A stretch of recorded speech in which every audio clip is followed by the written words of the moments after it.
Ukraine, George Soros' aggression against Christian Russia. March 7, 2022. By Michael Sisko. Before the Bolshevik Revolution of 1917, Russia was a bastion for Orthodox Christian traditionalism. Orthodoxy thrived as the divine unifying force that united the various peoples of the Russian Empire. Towards the end of the empire, elites flirted with Western European ideas which had abandoned God in favor of occultism and humanism. Eventually, the ideals of liberal democracy and the enlightened West would open the door for the bloody Bolshevik Revolution, which dethroned the Tsars, slaughtered faithful Orthodox clergy and monastics, and suppressed the Orthodox Church as Russia turned towards roughly 70 years of atheism under the USSR. Despite the Soviets' best efforts, Orthodox Christianity survived in the countryside and the urban catacombs. After World War II, in the heat of the Cold War, the Soviets' godlessness made them an obvious moral enemy for American and NATO forces. Following the fall of the Soviet Union in 1991, Orthodoxy re-emerged as the largest cultural force in the country. Certain attitudes remain lax on certain issues such as abortion, divorce, and premarital sex, but the country is trending in large part towards a much more traditional path aligned with the teachings of the Orthodox Christian Church. The opposite trend has been observed in the United States, EU and NATO alliances. Coinciding with this trend towards progressive values, the liberal democratic forces have continued to expand eastward, with a military alliance along Russia's western border, where the majority of Russia's population resides. In 1999, just before Serbia celebrated Easter, the United States and NATO bombed Belgrade, one of Russia's key allies. Even Bill Clinton's stooge, the first president of post-Soviet Russia Boris Yeltsin, opposed NATO expansion eastward. But the imperialistic actions of the United States and NATO, with their uncompromising disdain for traditional Christian values and military efforts to weaken Russian influence because of it, have forced a military response from Russia in Ukraine, one of the few bordering nations yet to have joined NATO. As of late, many supporters of Ukraine in the current conflict have decried Russia's actions, stating that Russia has no business invading a foreign nation. Little attention is given to the historical context between the two parties. Ukraine has played a major role in Russian history. In fact, Kievan Rus of 9th to 13th centuries is cited by most historians as the cultural foundation of all of Russia. Kiev was the first capital city of the Russian Empire, which moved to Moscow due to Mongol invasions. The two nations are intimately tied, both historically and religiously.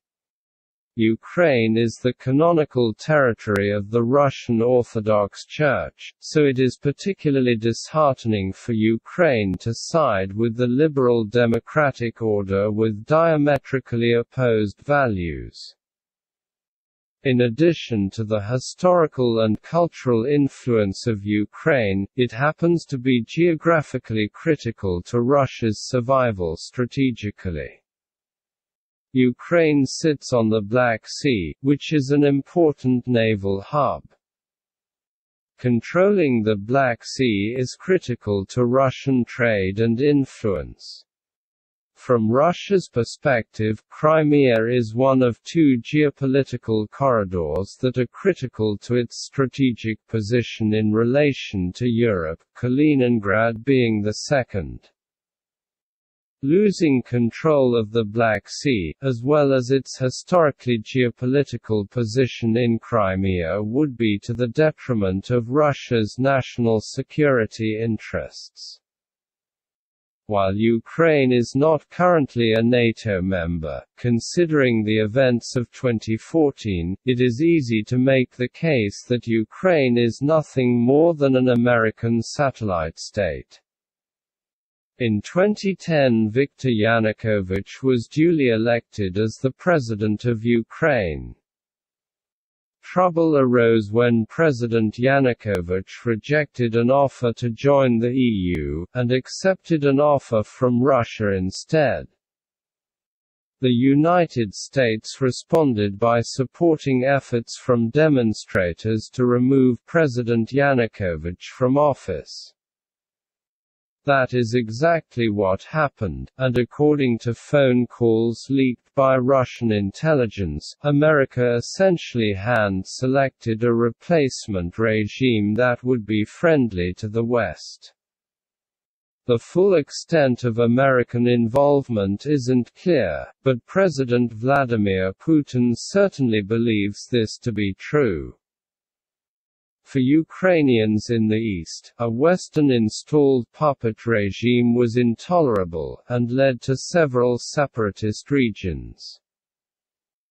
Donetsk and Luhansk broke away and formed independent republics through democratic elections, much the same way that Kosovo did in 2008, which the United States supported.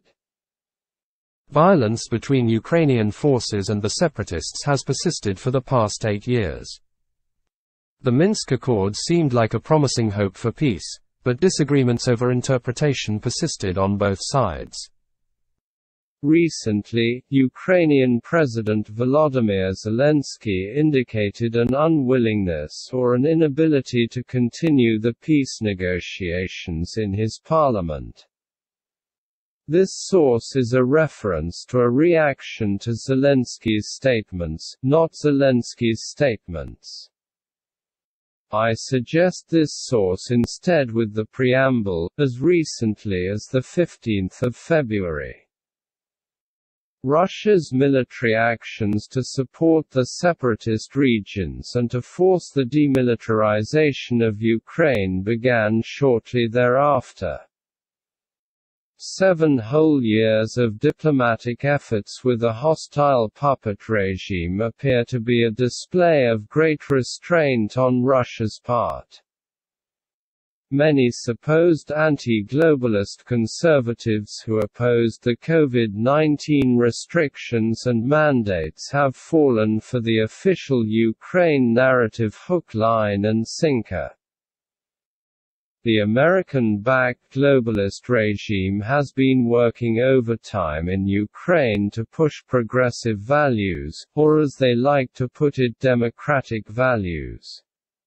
They spread the LGBTQ agenda, anti-family propaganda, and feminism. At one point, every government building in Ukraine had the pride flag projected on them. Is this an organic awakening to progress in Ukraine, or is this coming from an outside influence?